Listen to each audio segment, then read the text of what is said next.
ममता बनर्जी का बारे में मैं बोलूँ, मैं कांग्रेस भी करता था, हमारा फैमिली भी कांग्रेस में भी है, ठीक है ना। तो जब से ममता बनर्जी आया, हम लोग चाहता था कि सीपीएम एक परिवर्तन आने के लिए कलकत्ता में, कि वो 34 साल सीपीएम जो किया था उसका बारे में हम लोग बहुत मुश्किल में गिरा था। तो हम लोग चाहता था कि कोई आदमी एक आइए, हाँ। उसी जगह पे कांग्रेस में जितना आदमी था, ममता जी आया, ममता जी का हम लोग सपोर्ट किया। 15 साल वो है, 15 साल में जो किया था मैं तो बहुत अच्छा किया है मेरा तरफ से। क्यों आप गांव-गांव में जाओगे तो सीपीएम जो ने किया, ममता बनर्जी रोड बोलिए, पानी के लिए बोलिए, ठीक है ना, बहुत कुछ किया है। लेकिन पॉलिटिकल वजह से क्या हुआ, सीपीएम तो चला गया, सीपीएम आजकल नहीं है, जो आया बीजेपी। लेकिन बीजेपी का ऐसा कोई आदमी नहीं है, हाँ, जो ममता को विरोधी टक्कर देने के लिए।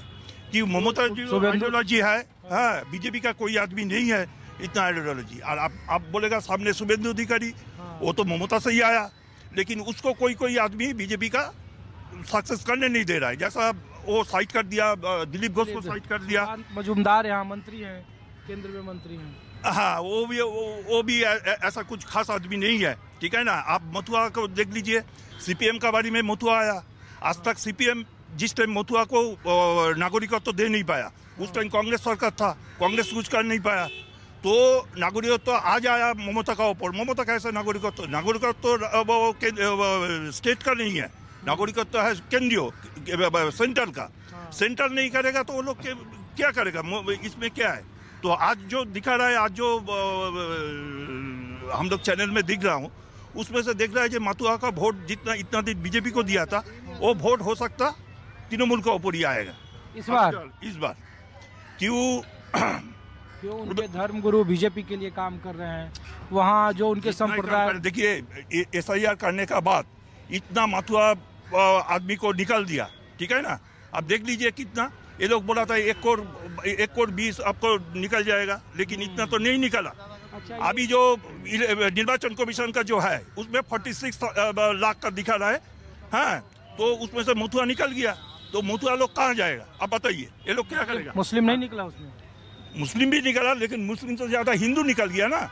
मथुआ तो एक्चुअल हिंदू है, वो तो मुस्लिम नहीं है, तो उसमें गया है। तो वो लोग कहाँ जाएगा। और इधर ममता बोल रहा है डिटेंशन कम करने नहीं देगा, तो ये लोग कहाँ जाएगा। नागरिकत्व तो आएगा कि सेंटर को देखना पड़ेगा, ये लोग को क्या करना पड़ेगा। ये बाबरी मस्जिद और ये गीता पाठ से किसको लाभ और किसको नुकसान है। नहीं, ये पॉलिटिकल इशू है।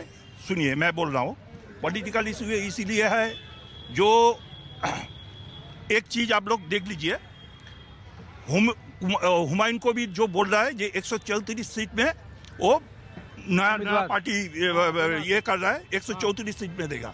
आपको देखना पड़ेगा वो किस लिए 134 सीट बोल रहा है, 134 सीट किस लिए बोल रहा है। 134 सीट जो है, ये सीट में टीएमसी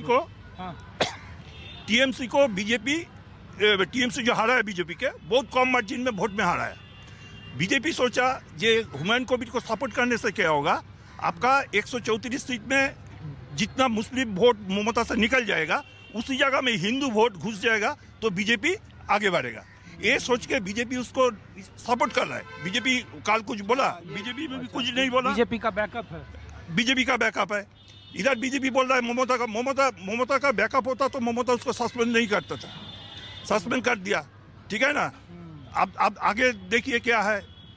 कल हुमायूं कबीर का डायरेक्ट बात है, जो उसका लड़का हैदराबाद में गया था, वो मीम का साथ बात किया है, बात करके वो आगे बढ़ रहा है मस्जिद बनाने के लिए। ओवैसी के साथ गठबंधन भी करने के लिए वो नया पार्टी कर रहा है। तो हाँ, लेकिन मेरी ख्याल से आगे तृणमूल ही आएगा, 26 में तृणमूल ही आएगा।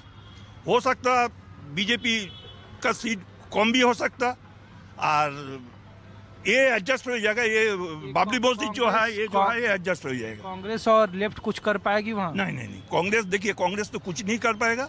और लेफ्ट जो है, लेफ्ट आधा चला गया बीजेपी का अंदर, आधा ममता का पास आ गया। लेफ्ट बोल के कुछ नहीं है, लेफ्ट को फिर एकदम नीचे से चालू करना चाहिए, ठीक है ना। उनको ग्रास रूट से फिर दोबारा तैयार। लेकिन 26 में आपको ममता ही आएगा, लेकिन हो सकता सीट कम होगा, ज्यादा होगा, लेकिन ममता ही रहेगा।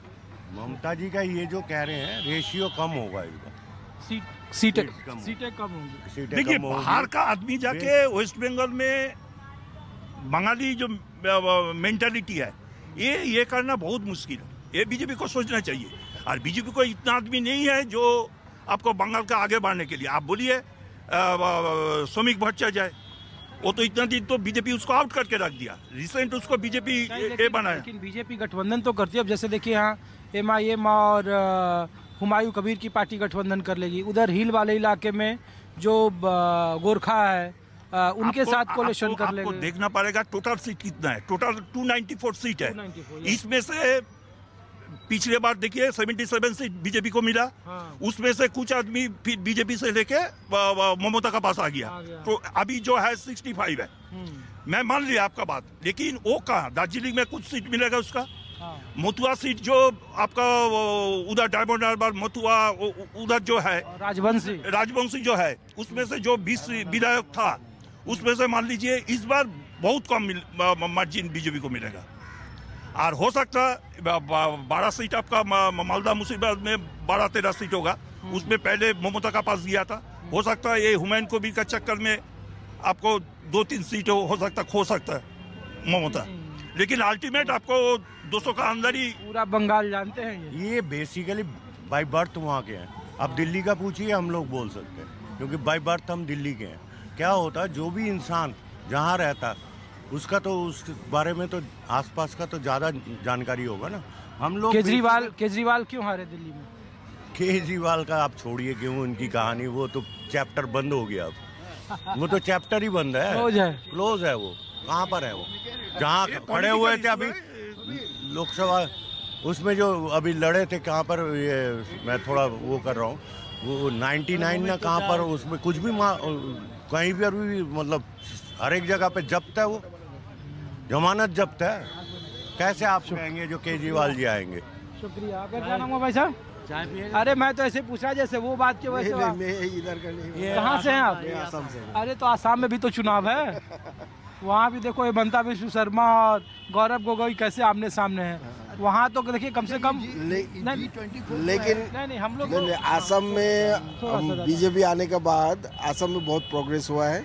इस कारण से असम में दूसरा कोई पार्टी आना बहुत मुश्किल हो जाएगा, क्योंकि बहुत प्रोग्रेस हुआ है।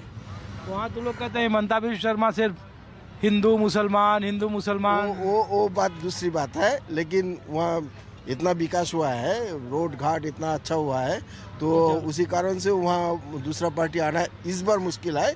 आगे देखना है क्या होता है। इस बार बीजेपी आएगी? जरूर आएगी, क्योंकि वहाँ का आदमी का सेंटिमेंट अलग है। इतना सालों साल चला गया, लेकिन रोड घाट का जो डेवलपमेंट था वो नहीं बना। गुवाहाटी में भी लोग कहता है अंतर्राष्ट्रीय स्तर का उन्होंने एयरपोर्ट बना दिया। जो वो देखिए, वो है दूसरा टाइप का बात है। लेकिन जो भी है, आम आदमी क्या चाहता है, अपना गांव का डेवलप, हाँ, रोड घाट होना चाहिए। मेरा जेब का पैसा उतना नहीं चाहिए। हाँ, हम लोग का वो दूसरी बात है। हाँ, लेकिन वहाँ उसी डेवलपमेंट में बहुत विकास हुआ है। इस कारण से वहाँ दूसरा पार्टी आना मुश्किल हो जाएगा इस साल, इस बार इलेक्शन में। आसाम में भी बीजेपी भारी है। नहीं भारी है, ये तो श्योर। नहीं, ये सीधा दिखाएंगे हम लोग। कुछ और लोगों से मैं कोशिश करता हूँ कि बात कर। दादा नमस्ते, आप बंगाल से हैं या इधर ही रहते हैं? मैं तो इधर ही रहता हूँ। क्या नाम हुआ आपका? मैं श्रीवास्तव हूँ। अच्छा, कोई नहीं, हम लोग तो आम लोगों से बात करते हैं, तो हम लोग न्यूज़ 24 से हैं और ये पूछ रहे हैं सर कि देश की राजनीति में देख ही रहे हैं कि हिंदू मुसलमान नहीं। मैं सारी नहीं। अच्छा, ये हवाई जहाज से तो ट्रैवल करते हैं आप? हाँ, जिंदगी बीत गई। 50 साल पहले हम फॉरेन गए थे। 50 तो साल तक तुम्हारी उम्र भी नहीं है। ये इंडिगो वाली जो क्राइसिस है, और देश में जो लोग कह रहे हैं कि सरकार इसके लिए जिम्मेदार है। हाँ। और सरकार को जो काम करना चाहिए ग्रास रूट पर, वो न करके जो दूसरे एजेंडे हैं पॉलिटिकल, वो उसको कर रही है। नहीं, इस बारे में मैं नहीं कह सकता हूँ कि पॉलिटिकल एजेंडे कर रही है। बहरहाल ये जो हुआ है इंडिगो में, इसकी जिम्मेदारी बहुत कुछ सरकार पे भी आती है। पे भी आती है। अब इसके लिए कौन दोषी मैं नहीं जानता हूँ। मैं क्या जानूँ, मैं तो एकेडमिक आदमी, मुझे नहीं मालूम है। आपका शुभ नाम क्या है? मेरा नाम ऋषिकेश कुमार है और मैं न्यूज़ 24 दिल्ली से हूँ। हाँ यार, नहीं कोई बात नहीं। मैं राजनीति के बारे में कुछ नहीं जानता। श्रीवास्तव जी, आप कहाँ के रहने वाले हैं मूलतः? मैं बोलता तो यूपी का हूँ, मगर मोर देन 50 ईयर्स में दिल्ली में ही हूँ। और क्या करते हैं आप? मैं पढ़ाता हूँ, प्रोफेसर था, रिटायर हो गया। चलिए, शुक्रिया आपका। धन्यवाद। तो ऋषिकेश, तो मैं इसीलिए आपको इन जगहों पर लाया था, और ये दरअसल चितरंजन पार्क का इलाका है।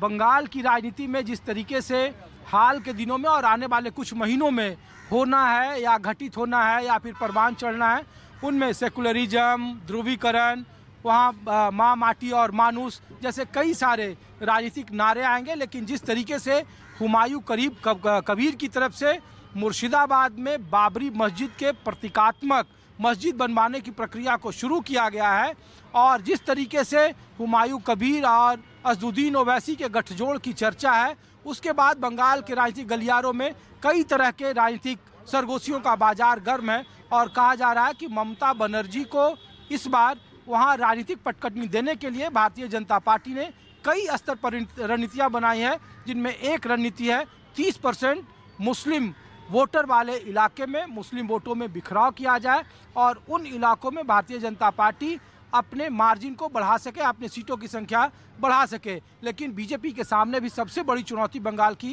राजनीति में है। ममता बनर्जी के मजबूत और बड़े चेहरे के मुकाबले उनके पास कोई वैसा मजबूत और मुकम्मल चेहरा सामने नहीं है।